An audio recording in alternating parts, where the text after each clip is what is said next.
those of you who are watching this from India, and then I'm sure there are others joining from different markets like US or Europe as well. So, good afternoon or good morning to you. Thank you for joining us for yet another episode of Pivot in Progress. So, today's episode is something that is very close to my heart because we are going to be covering the journeys of two special individuals who have worked with me directly on their transition, and we have worked closely together to navigate a very difficult job market which many of you have been experiencing across the globe. So I'm really thrilled to have them, and learn about their journeys, how they started thinking about their transition, what kind of challenges they experienced along the way, and then exactly the go to strategies they adopted to be able to navigate these kind of job markets. So, without further ado, we will bring the two speakers, Arti and Raj, onto the stage. Hi, Raj. Hi, Arti. Welcome. Hi, How are you both doing? Yeah, Jen, doing great. All right. Thank you Great. for Thanks so asking. much Yeah. again for doing this. Really excited to have you both. I was telling Arti backstage, we have done some of these previously with other clients and users as well of Pivot. But this time around, when we were thinking about what kind of journeys do we want to cover, we thought about people who really genuinely navigated some challenges along their path, which were some of which were unanticipated also. Because you both are highly qualified, you both have good experience, good credentials, and also you are both mid-career professionals in the sense that you're not young or early career professionals in your early 20s kind of a thing, because we have covered those journeys previously. But recently we've been getting a lot more queries from people who have, let's say, 10 to 20 years of experience, right? And that's something that we wanted to dive deep into. So thank you again for doing this. I think what we can do is start with a quick round of intros, and then we will dive right into the meat of the discussion. So I can go first. For people who don't know me, I'm Arjun and I'm the founder of Pivot. So what we do at Pivot is help people make smooth and successful career transitions, especially when you're thinking about something that's an inflection point in your career. It's not usually just job hopping from one company to another, but thinking about, let's say, changing your domain or your industry, your level in the organization, really growing significantly in your role by accelerating your skills growth, or maybe starting work after a bit of a gap. So there are different situations that we help with, and we work across the globe. So, for example, Arti is currently based in India, Raj is in US. We'll talk more about what Pivot does and how we typically help people, but I would turn it over to Arti first. Arti, welcome again to Pivot in Progress, and please go ahead and share a little bit about yourself, your journey, and what you do today. Thanks, Arjun. Firstly, thank you for this opportunity. It feels great to be on the other side. I have been one of the viewers or followers. I have heard many awesome success stories, and they've always been inspiring. So I really do hope a few things that I and Raj perhaps share today can be of use and value to anybody who's watching. A bit about myself. So I am an mechanical and aerospace engineer by degree, and I started my career as a manufacturing engineer in the US. Um, After which I took perhaps at that point it looked like a quarter life crisis of sorts. That was my first major pivot. So I took a career pivot towards the development sector, so not software development. This is core social sector development. I was working with three NGOs for about 10 years, the past 10 years. And sometime through uh, the end of these 10 years, I felt a need to, for different reasons, felt a need to pivot again. And this time, the ambition was to move to the corporate sector. And I think from the day I decided to the day I actually was able to pivot, it took about 10 plus months, this entire journey. And I am currently leading diversity, equity, and inclusion under the HR department in Biocon Biologics. Perfect. That was helpful, Arti. And it's quite a transition that you have made. So I'm really excited to kind of cover how you went from engineering to something within HR, and within HR also something that is considered a little bit edgy, sort of a domain, right, within HR, which is DEI. So yeah, lots to unravel there. Raj, welcome again, and please go ahead and do the same. If you could just share a bit about yourself. Thank you, Arjun. Thank you, Arathi. That was a very inspiring story to hear. Like Arathi, I was also someone who has been on these junctures where I was wondering what to do next, and I've been in the industry for 20 years. As you know, in the network engineering domain, in the technology domain, I've done all sorts of jobs, all sorts of like from level one to level four, level five. But and in the before the time that I actually reached up to pivot, I've experienced uh, two or actually three layoffs, back-to-back layoffs, and in a span of 3 years. And it was quite a turbulent time for me to understand, like, what am I going through? Am I at a crisis situation of my career? Right? Is the company is still looking for people like me, or are they getting rid of people like me? Right? And what do I have to do? Should I understood that I should change my gears. I should reorient myself, readapt myself. Giving up was never an option. And one of the the quickest things that I've done was actually seek help, get more tools. And that was the main reason why I reached out to Pivot, to actually get more self-awareness about myself, right? Do more self-reflection, understand where am I and how to pivot myself. And that really helped me, and to change the gears a little bit, and also to land that dream job or the transition. I always been on the design front, more of IC, individual contributor, and always wanted to get to a point where I am also becoming a liaison between the business and the technology. So working with Pivot and working with myself persistently helped me become a network architect, achieve that role. But achieving that role is not just landing into an opportunity, but it was more of a self-discovery, self-discovering myself, reorienting myself, adapting to the new technology, at the same time finding that space where I am working as a network architect right now, where I am an IC, but at the same time I'm leading three teams, one out of Manila, one out of America, and one out of South Africa right now. And we're doing exciting things for AI, so I'm really excited about it. Amazing. I think, I'm glad that you were very candid with regard to the journey that you have had because, D6 stigmatizes what's happening in the world today with regard to layoffs, Raj. And I don't think it's always connected to performance. In fact, many a times today when layoffs are happening, maybe Arti can share more experience as an HR professional. A lot of the layoffs that have happened over the last 3 years, in fact, have not been related to performance. It has purely been related to the company's future business strategy, their affordability of talent, whether they can keep people on payrolls or not, and most likely not actually related to the individual performance, even though sometimes they may say that, like a lot of the large tech companies, they say, okay, we let about 3% of our workforce let go every year because of performance reasons. But if you look at the numbers, they have been much much higher than just 2% or 3% for even these large tech companies. So a lot to cover there because I personally know many people who have been laid off despite being top performers, despite being very experienced and qualified for their roles. All right, thank you both for that background. I think it was good to understand, different types of motivations and reasons why people also take up transitions. It's not always the same reason. So we'll cover both of those different journeys that you all have had.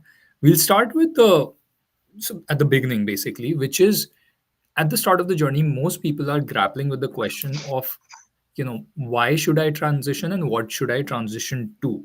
This is something that can be very difficult for people who are either reevaluating their entire profile. Because Raj, I mean, like, for example, you said you had been laid off 3 times, and it may have felt a little bit like, okay, am I even going down the right path, or should I switch gears even within tech? Go from, let's say, if I'm doing engineering, maybe I should look at more AI/ML related things which are picking up steam, or maybe I should look at certain other types of tech roles which are not necessarily exactly similar to what I've been doing. And I think, Arti, I mean, you have obviously made a career pivot yourself from tech background to HR. And then within HR also, there were, I remember when we first started working together, there were different types of roles we were evaluating, right? So, Arti, what we can start off with, what I would like your view on, what was going on in your mind at the time you were starting to undertake the transition? You said it was, let's say, a 10-month journey. So at the beginning of the first month, uh, what was your mindset around why and what of your transition? Um, I would bring it down to one word, which is curiosity. So curiosity at two levels. One is internal and one is external. So the external was always about meeting.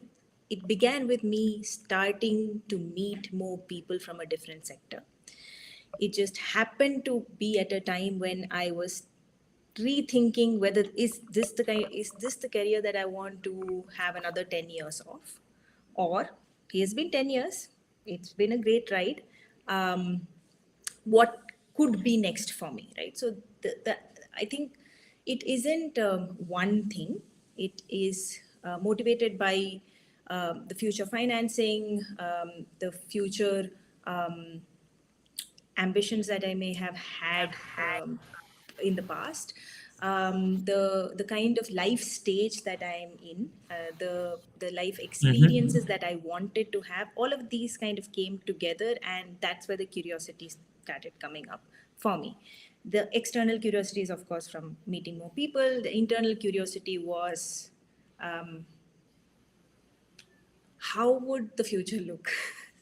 And what is the kind of future that I wanted to create or design, and is that something that's in my hands at all, right? So that was the question that came up. And from there, the why and what of transition, I wouldn't say it came out, the answers to either of those questions did not come to me in a day.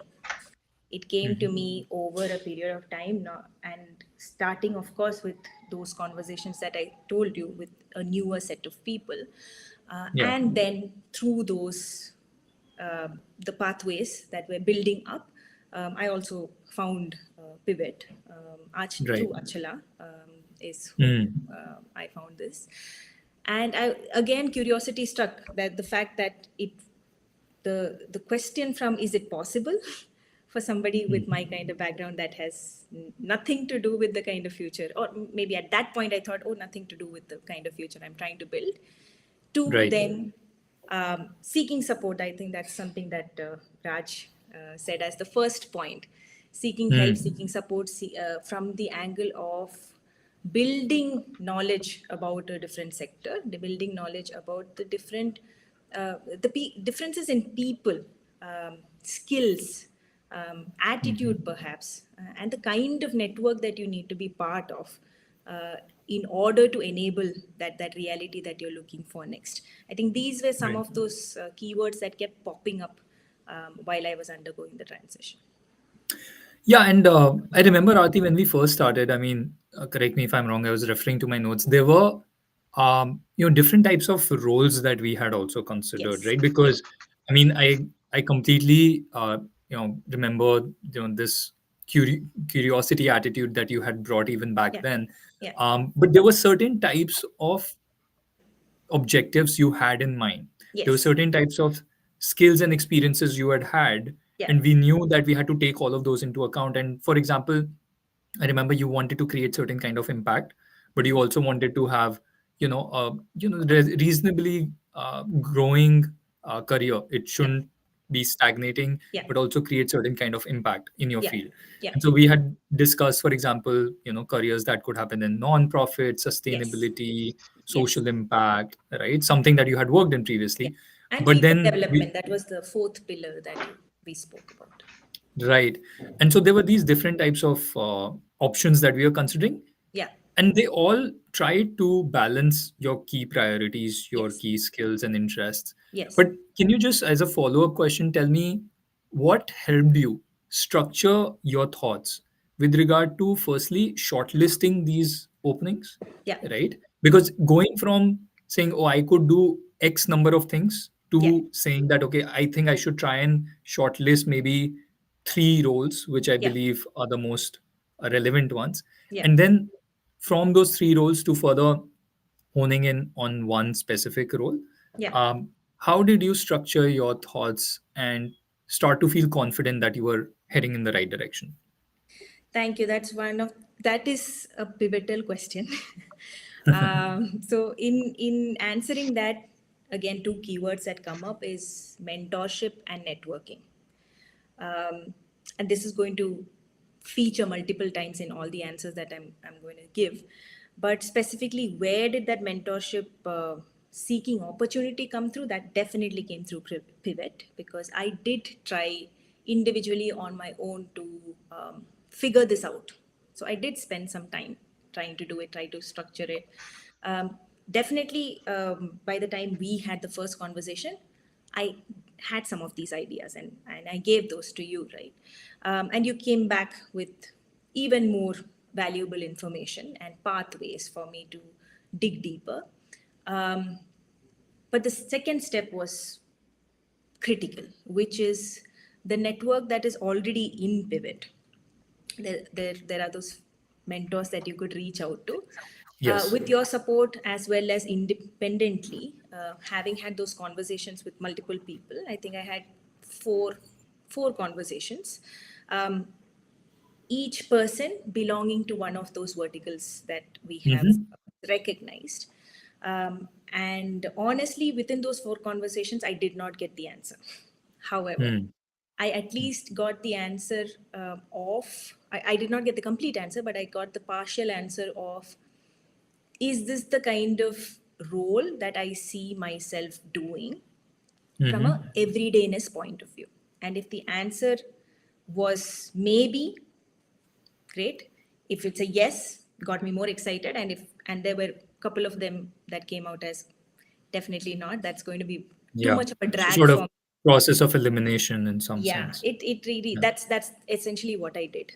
So that's where it began, but I took it further. And Yeah. I know we had those conversations, but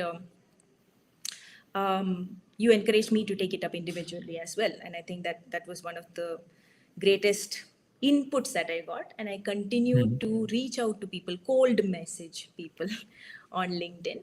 Yeah. You write it to 10 people, maybe three will respond, and one will give you a face to face message or call, or even in person meeting.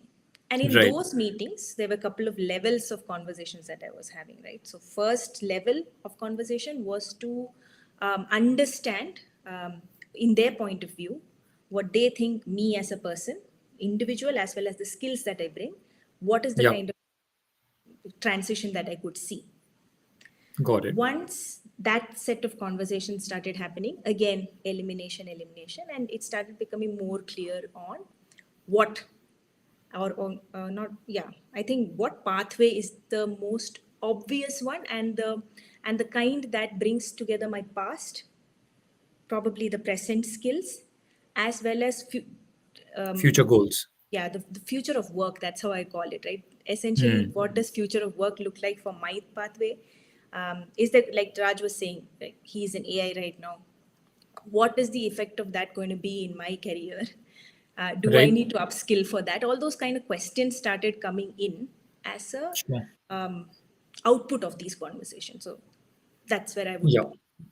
be. Got it. No, I think that's very helpful. And I think I remember after that, you came to a pretty good, solid realization that, okay, I think in within HR also, I believe DEI would make more sense because it marries the priorities that I have to create an impact with the kind of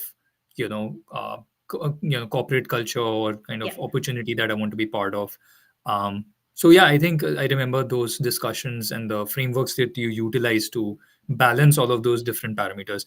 So Raj, bringing you into the loop on this conversation, you have had a different type of impetus, a different type of reason for considering a change, not necessarily voluntary because you experienced involuntary layoffs, but what was going through in your head as you explained earlier about your journey?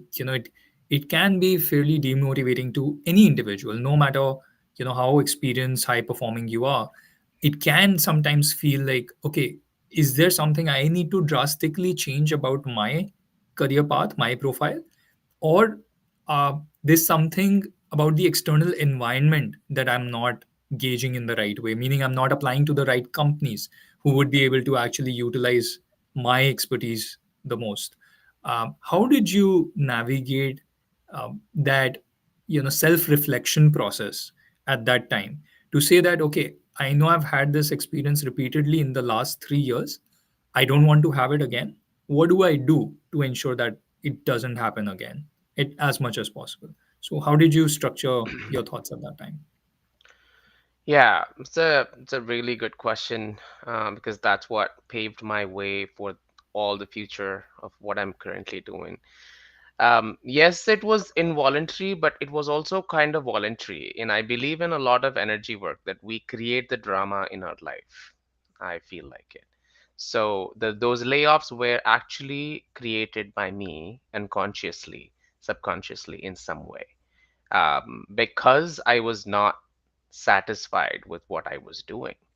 That was not the dream job that I wanted to be. It was not technologically or professionally satisfying me in some ways, and I was finding that exit.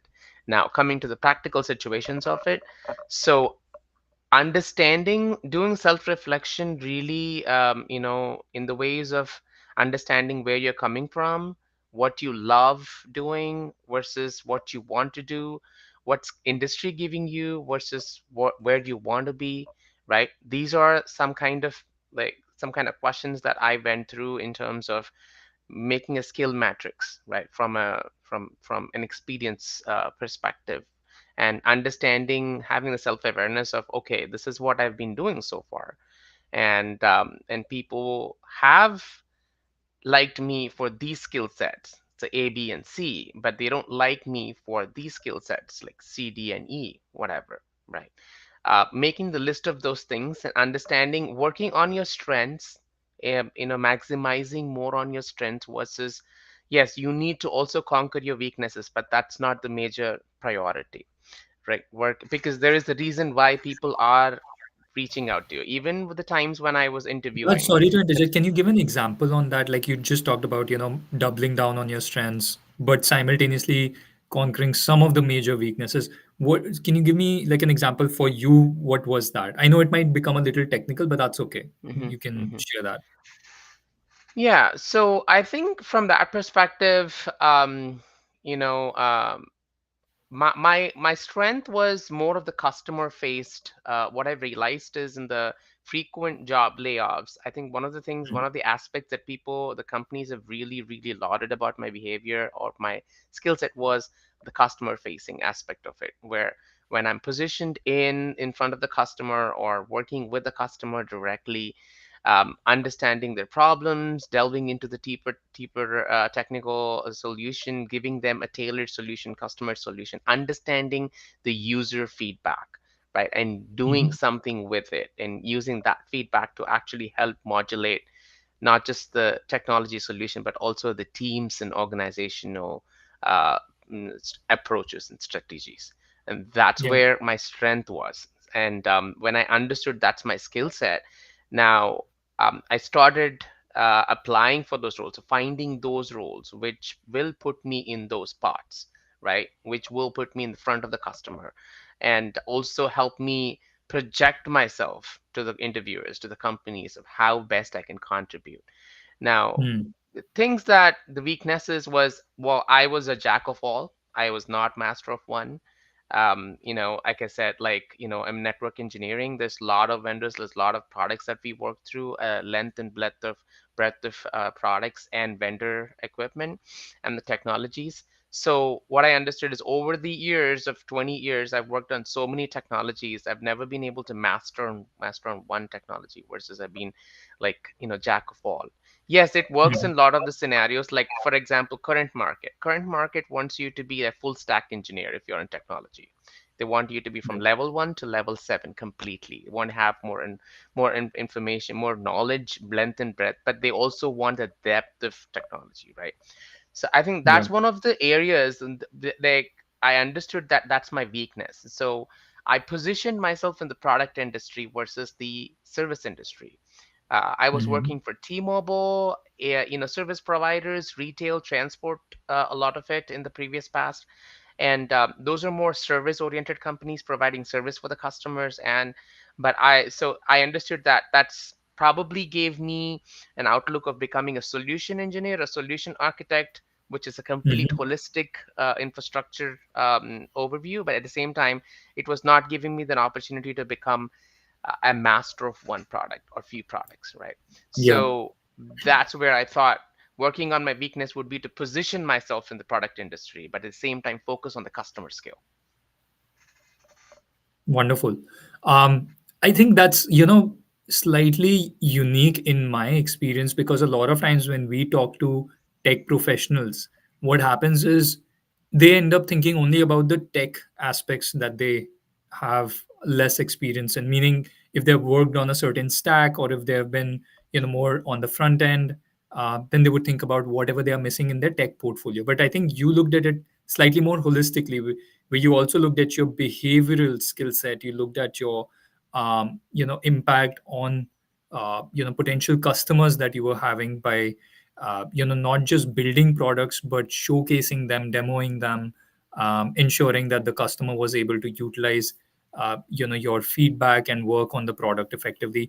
I think many times when people are thinking about this skill gaps or thinking about this strength portfolio, they end up focusing a lot more on, especially I would say folks from tech background, like engineers like yourself, they end up focusing a lot on the specific programming languages or tech stacks that they know, and less so about the other complementary skills which may sometimes delve outside of your core tech skill portfolio. So that is one key learning for me from your transition that you thought about. And the other thing, like you said, I mean, it's always good to have and showcase expertise in one area in a very in-depth manner so that you can actually stand out in the current job market. Because while you may be having the length and breadth of exposure, but if you're not able to go deep, even at an early level or whether it's mid to advanced career level, we have generally seen that those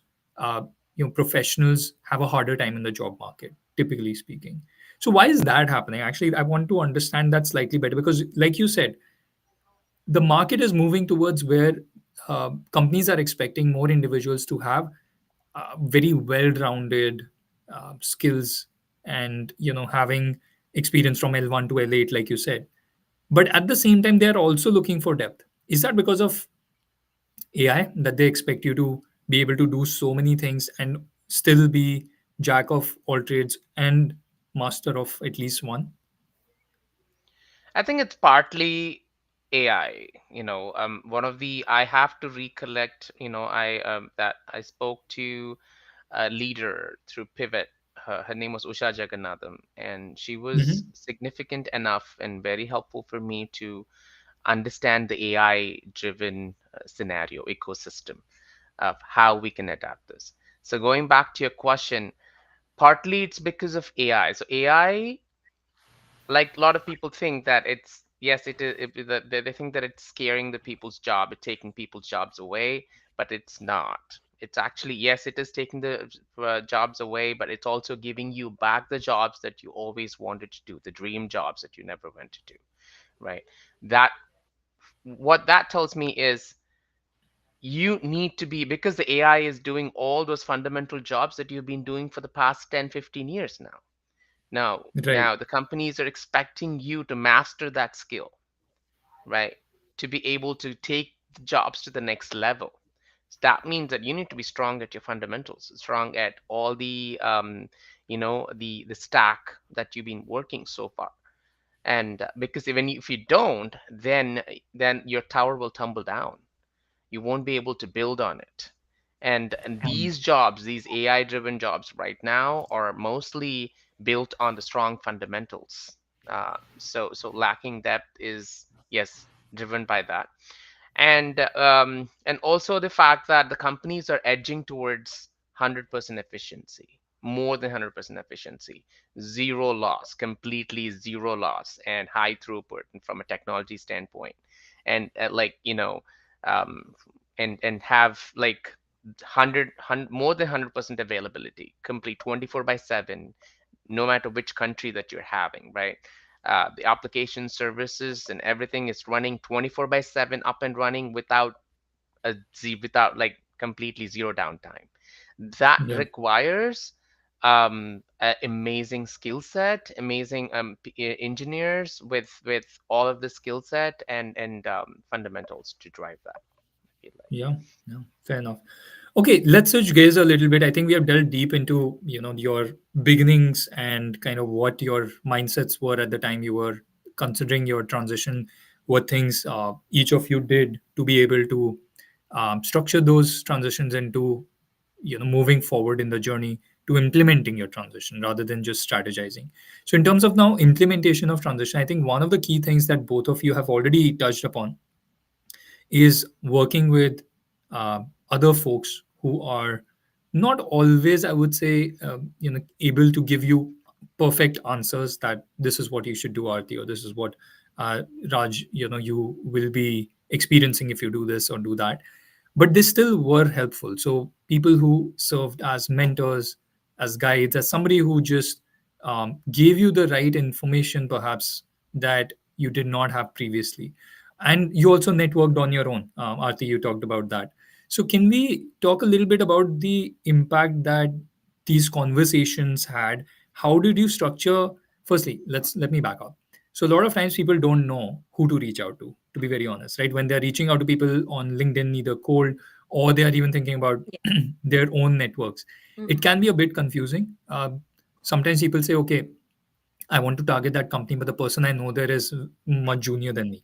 So I can't Mm-hmm. get his advice, but I want that person's maybe just contact and referral. Then Yeah. you have certain other people who are more experienced than you, but Yeah. they don't always have the right kind of way of giving feedback, right? They may be Yeah. a little too aggressive. They Yeah. may be a little too harsh to you. Yeah. So there are a lot of these, ifs and buts that come in when Yeah. people are reaching out to Yeah. seek help. I'm sure Yeah. you must have experienced this. And a lot of times people just don't respond also, right? Like you Yeah. reach out, Yeah, but it's like yeah, reaching out into the void, Yes. nothing comes back. ghosting So you. how do you firstly navigate who to reach out to, how many times you reach out to them without losing faith in humanity? Uh, and then once you have actually connected, Yeah. to ensure that you're getting the right feedback, which makes sense and aligns with your own logic. Mm. Um, how did you do that? Arti, we'll start with you. Okay. Thanks. Okay. So this is my favorite question. I think ever since I made it to this side, you have Arjun sent across maybe two to three people who have spoken to me about it, and I also enjoy speaking about it mainly because I know it works. Um, so when I started the conversation, I spoke about mentorship, networking from that angle, and that's where Pivot was super handy to begin with. But I continue to reach out to people on LinkedIn, and success rate is this way, right? Speak 10 people, you cold message, three will respond. Maybe one or two of them will accept your friend request, and one person is going to give you your FaceTime. So the level one of FaceTime was from mentorship point of view. What should I do? How do my existing skills, strength areas, like Raj was saying, how would help it? How would it help in the transition?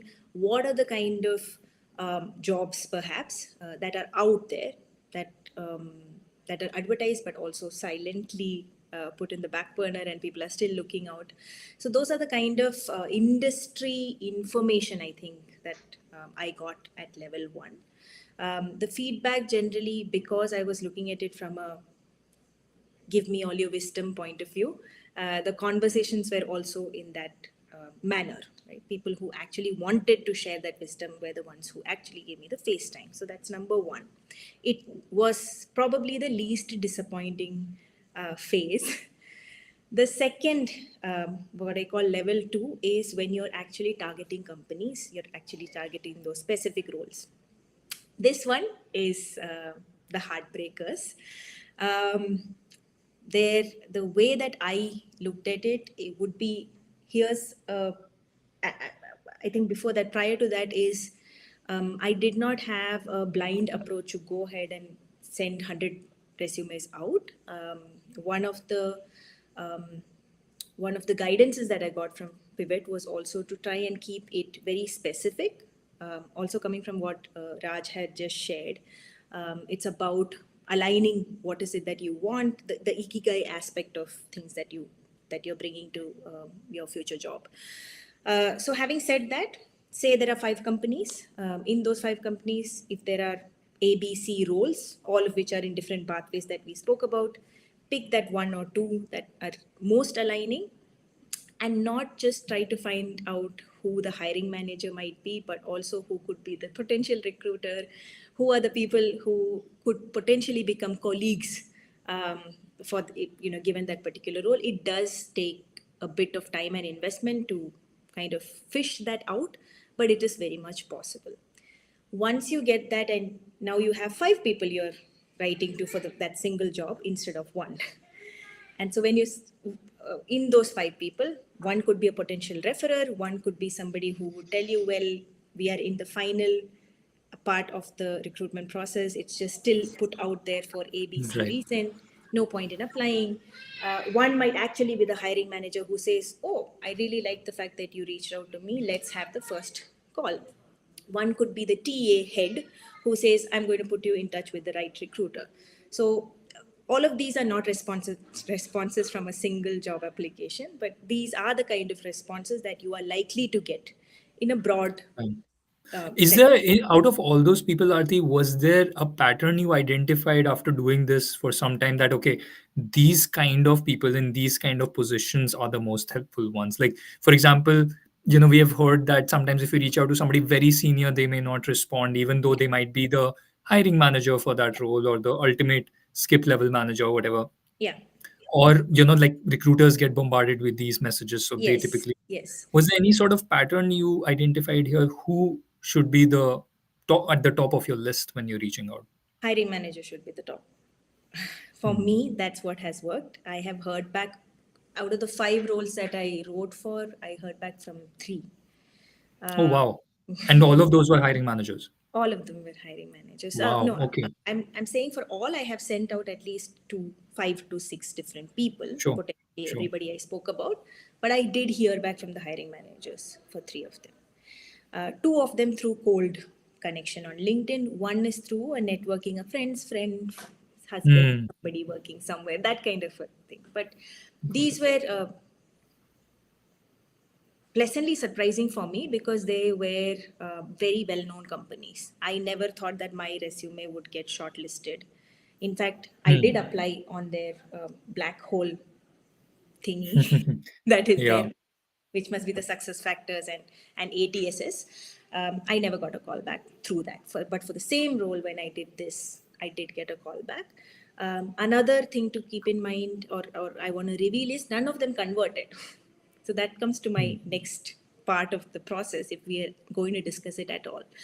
But I did break through this ice breaking activity that happens on LinkedIn. So that was level two. And then there's level three, which I want to talk about, which is once I was not getting through these interviews that I bagged, very luckily bagged, but did not convert. One of the conversations that or mentorship that I had gotten while I was in level two conversations was join a consulting firm so that I am going to get the exposure to the sector that I'm looking at and the kind of work that I'm looking at. I need to build my technical skills. So I'm on the other side, Raj. I think behaviorally I was pretty confident, but technically I was feeling like, oh my God, what would they ask me? How will they catch me off guard? Hmm. So for that, Arjun, you had also suggested do some small projects, etc. I think putting both A and B together, I did go in for a consultancy.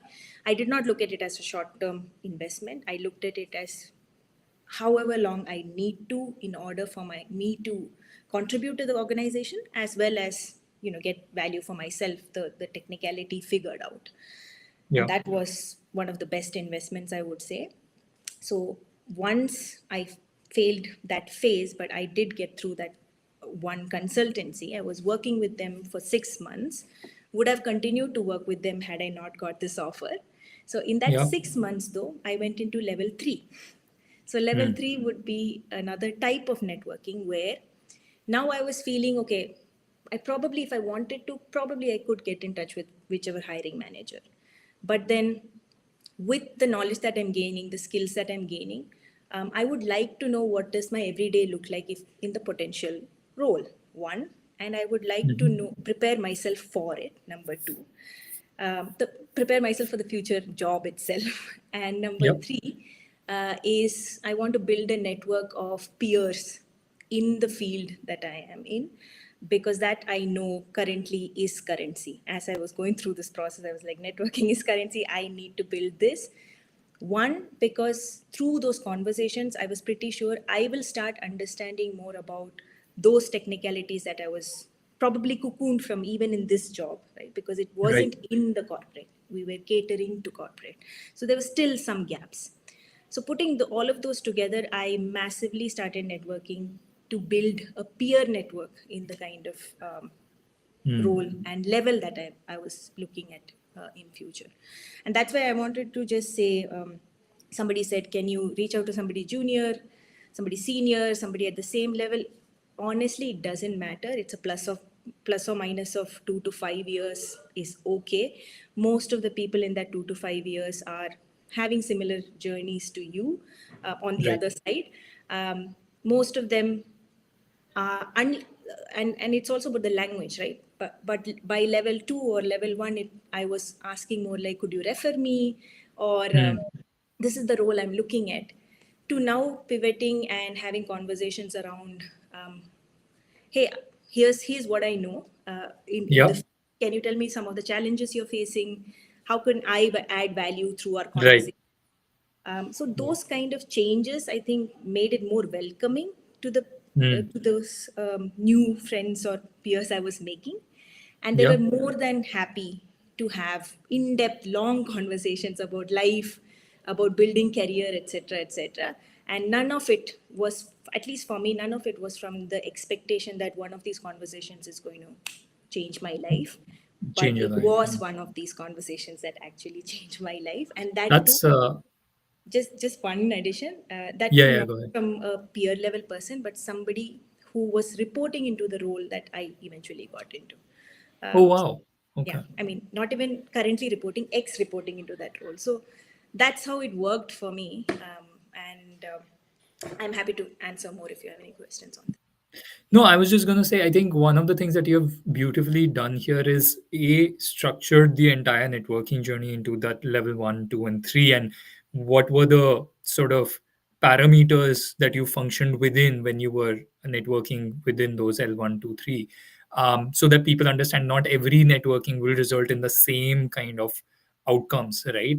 And the other thing which has come through is that, within this strategy, obviously you adapted it, but at never in a single point in your strategy you mentioned that I was being very transactional in the sense like just reaching out at a very in a cold message kind of a way where you just write one line and say, hey, can you please refer me, or Yeah, somehow offer me this job opportunity, which unfortunately is the reigning way of how most people reach out to other individuals today. that's true. Raj, with regard to your networking, I remember one incident you had even told me. I won't go into the specifics, maybe you can cover it, you'll know better than me. But I remember you were looking for opportunities even in your personal life, right? You were networking with people. Like, for example, I remember maybe you had joined a gym, or you go to a gym and you had networked with certain individual, even at your gym, right? And similar to how Aarti talked about her consultancy experience, where she upskilled and got some new insights by working with that consultancy.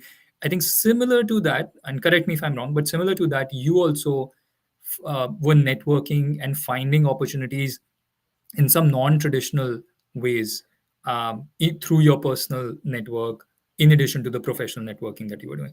Can you talk a little bit more about that part? Because I think the professional networking part, I think a lot of people know. Aarti has also covered it, but I would love to know, how did these unanticipated opportunities result in something tangible and helpful for you? I think you're on mute, Raj. Yeah. Okay.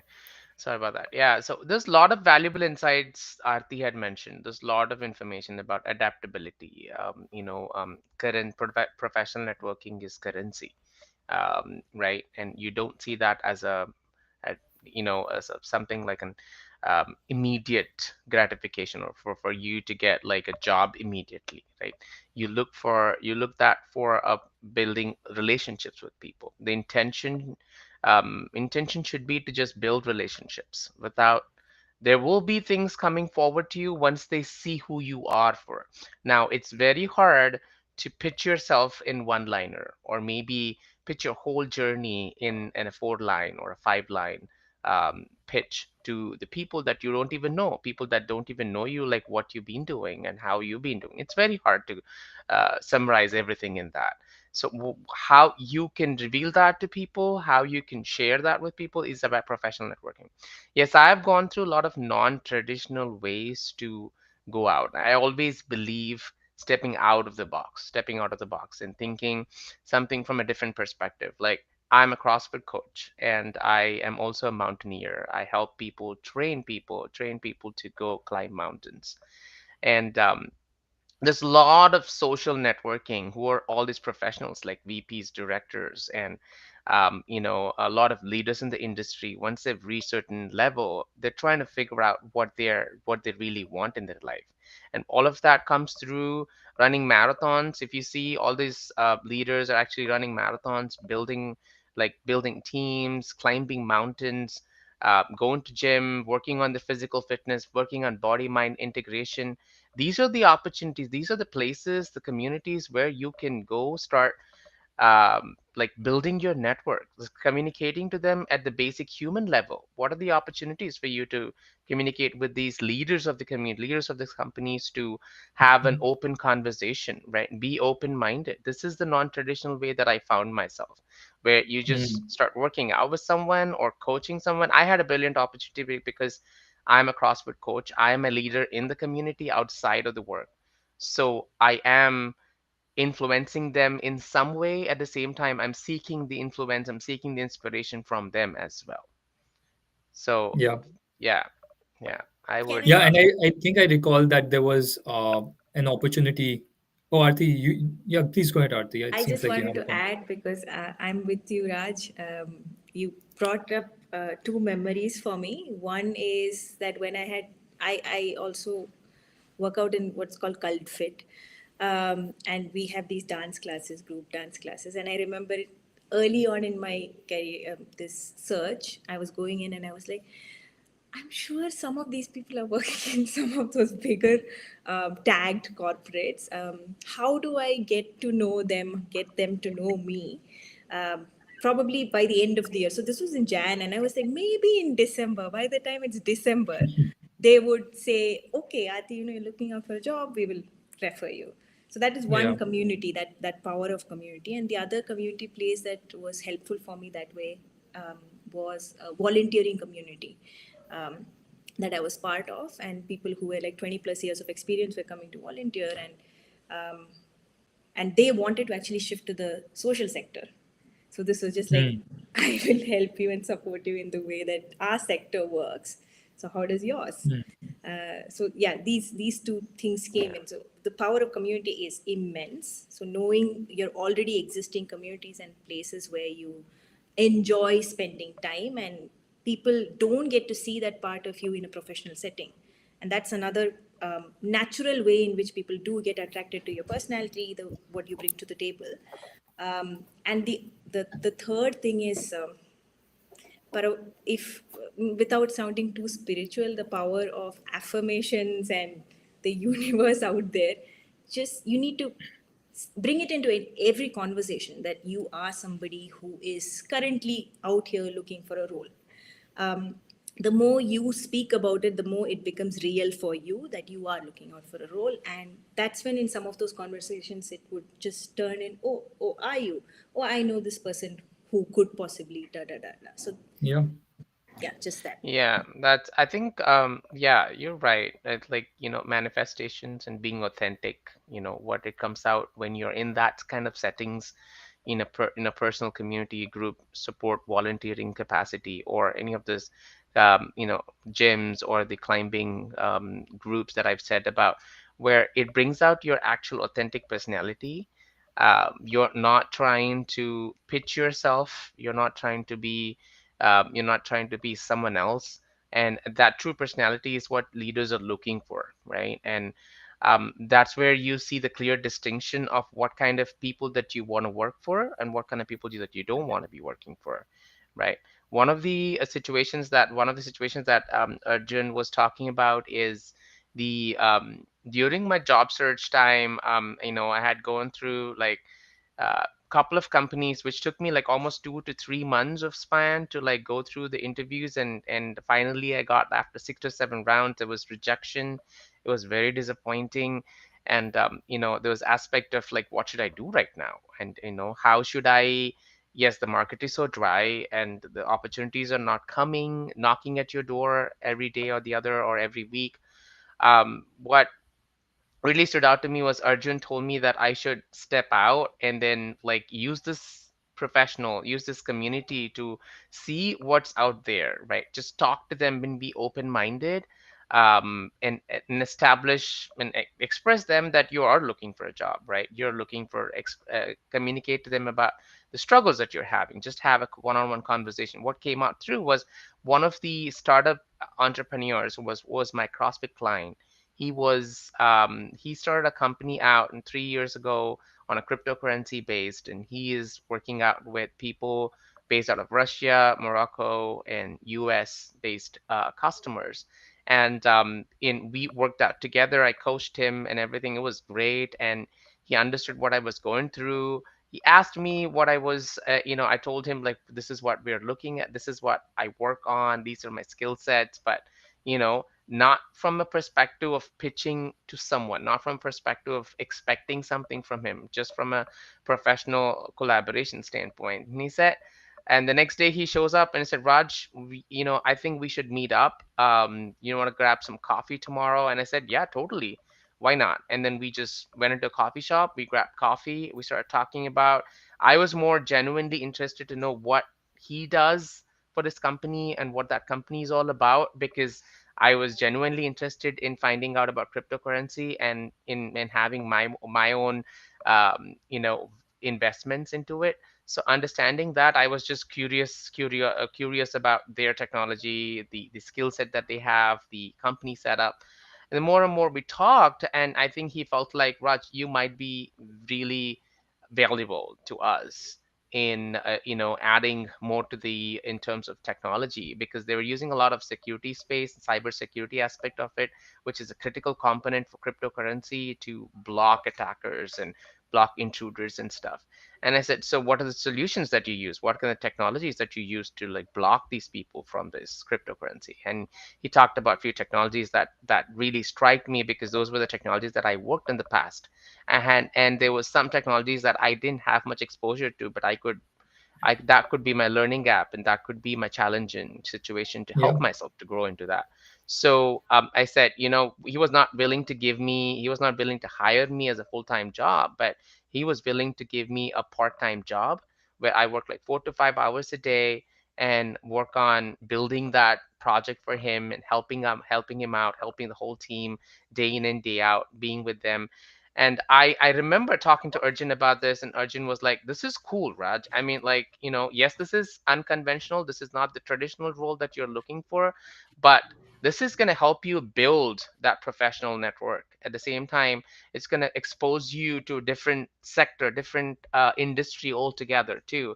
And who knows, that might open up new opportunities for you tomorrow." So I started out that way. It helped me pay for the time. There's a financial crisis situation too, because you have to pay yourself and your family when you don't have a job. That's important too. So this job really helped me to bridge that gap before I actually land in a role, and also not just pay me money, but also helped me build another skill set and add another topping on the pizza that I was trying to create. Yeah, I still recall when you first told me about this opportunity, I was like, go grab that opportunity. Like, this is perfect, right? For what you need right now. It may not be the forever solution. It may not be, the best place to be after 6 months or 12 months, but the space that you were in at that point and the kind of job market that we were navigating, I really did think that it was a great blessing to have that kind of an opportunity.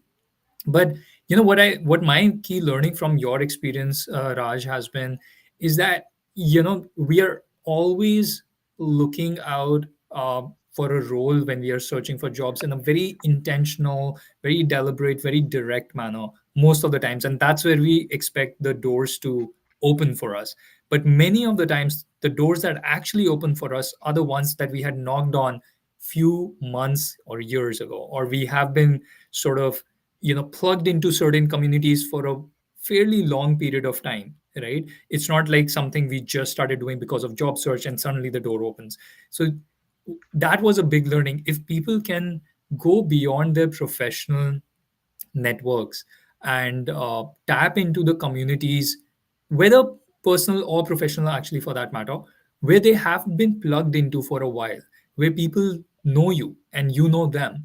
Those are the best places because there is an established level of trust that comes with that kind of community, which you take time to develop. You nurture those relationships, as you both are talking about. So I think that was beautiful, right? I really like that. I'm glad that you were able to cover that. um, I know we don't have a lot of time left. I do want to cover one more topic. Hopefully, it will be not very time consuming. Do you both have five or more, like 5 or so minutes? Yeah. Sure. Okay, great. Perfect. So, one of the questions here from audience is from Promita. Promita's question is, um, how did you do your self reflection? Was it structured? Raj, I think we did cover it at quite a bit of length. And Promita, I would suggest, in case you missed that part of the session, you can rewatch it. This is being recorded. But Raj, do you want to just take maybe a minute to answer this Yeah. question in a succinct manner? Yeah. So self-awareness. The question is about self-awareness, right? I'm just making How sure. did you do your self reflection, and was it structured? Yeah. So So self it's reflection, I think, in terms of how you identified the right opportunities, your strengths and gaps, and all those things. right. So I think yes, it was structured because there's few questions that I asked myself, like, what do you want to do? What do you want to continue in the same field, or you want to switch the careers and transition to something else? um, am I feeling stuck right now? You want to do something else. What kind of a job, like getting into the details of the job, like do you want it do you want to work for top tier companies, or do you want to work for like tier 2, tier 3 companies? um, what what kind of lifestyle that you want to have with the professional and personal life setting, work life balance? You want a high paying job, or do you want the dream job? What is the trade off that you can do, right? What are you willing to offer for this dream job? What is that?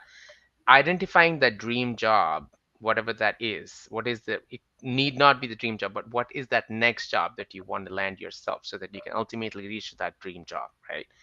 And at what level you're willing to contribute, what are your strengths, what is your weakness, right? Identifying the industry and identifying one or two top titles that you want to work with, and then creating that strategy for applying the jobs. Maybe you apply for one or two jobs where it aligns with your skill set completely. Maybe you apply for one or two jobs which challenges you for 30 to 40% of your skill set. Got it. Yeah, I think you've covered this in a little more detail as well earlier, but thanks for resharing this.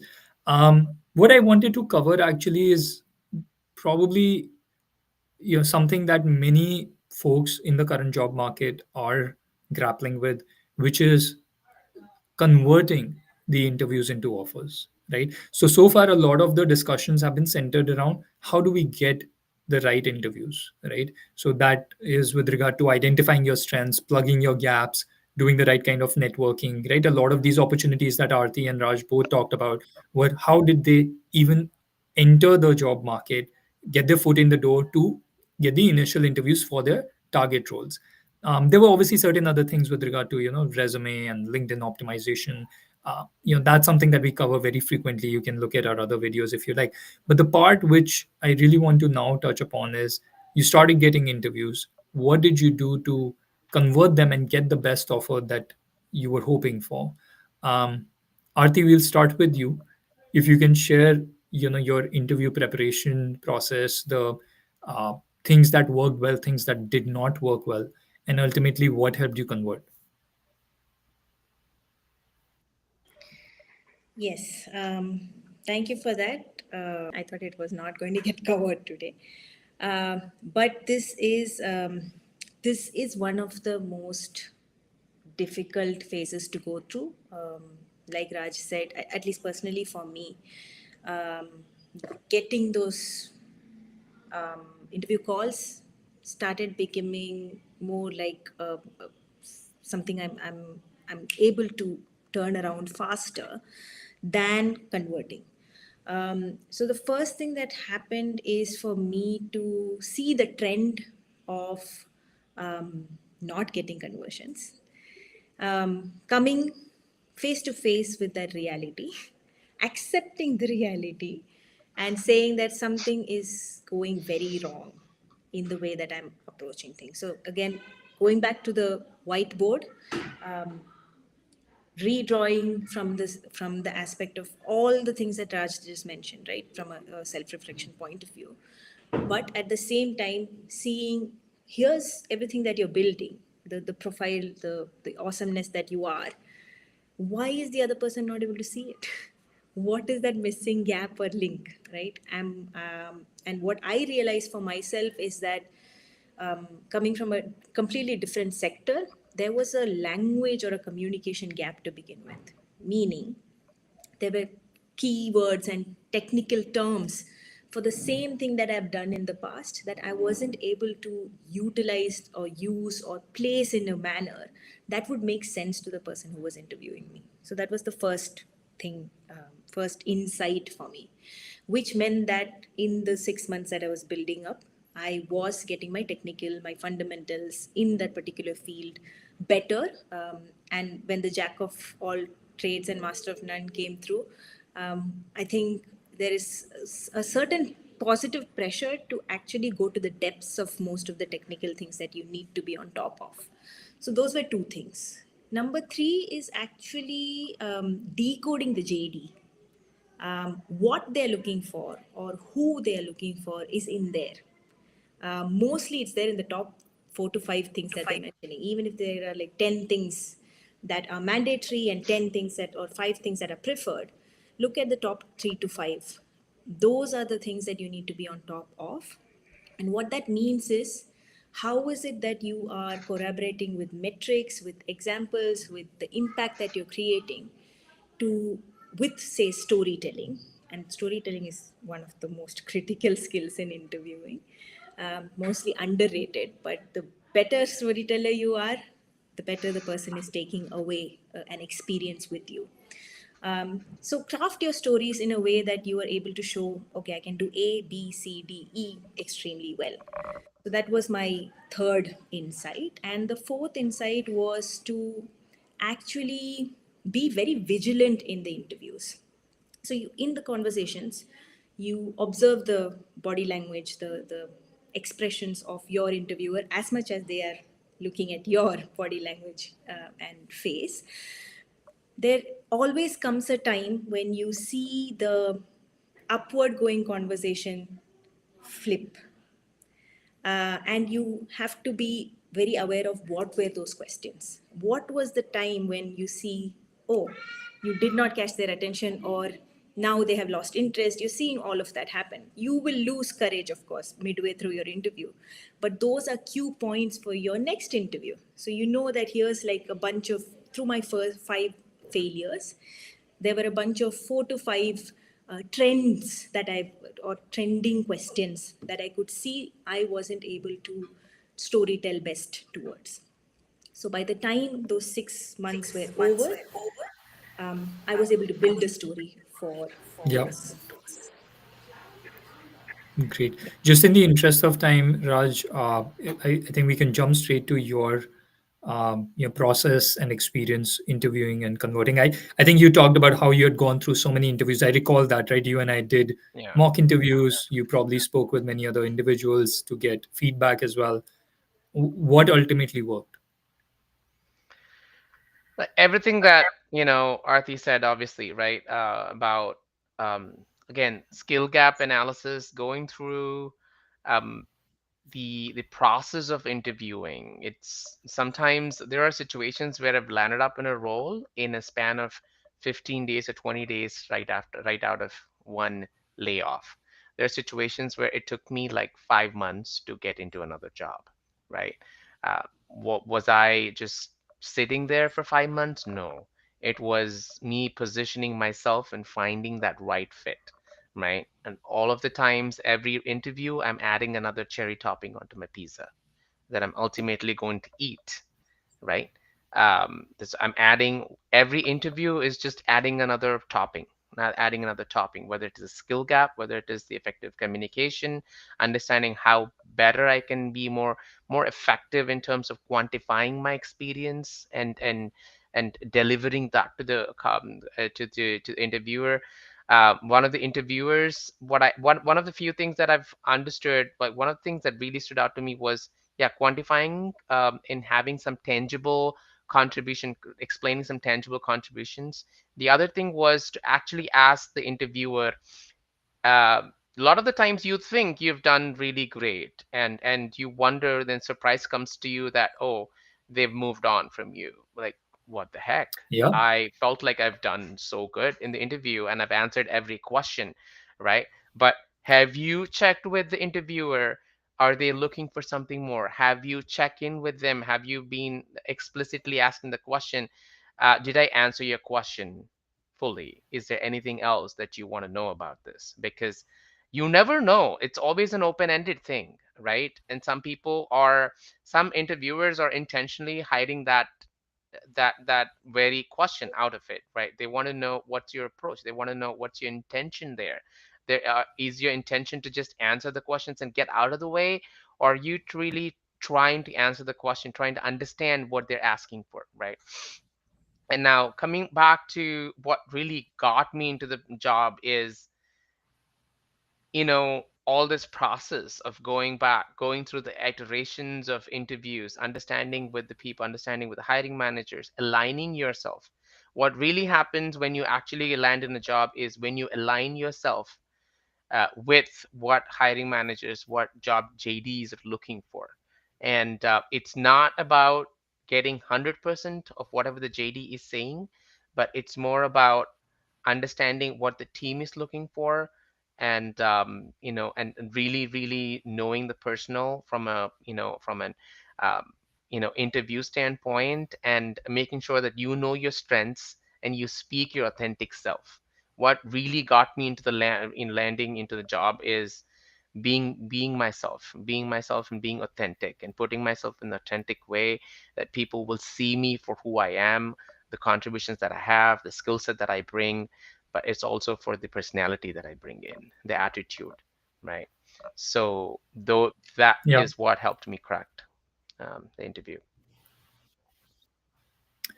Perfect. All right. I think I completely see that, Raj, that there was a quite a bit of a learning experience with regard to your not just self-reflection but also networking and then preparing for interviews, converting them into offers.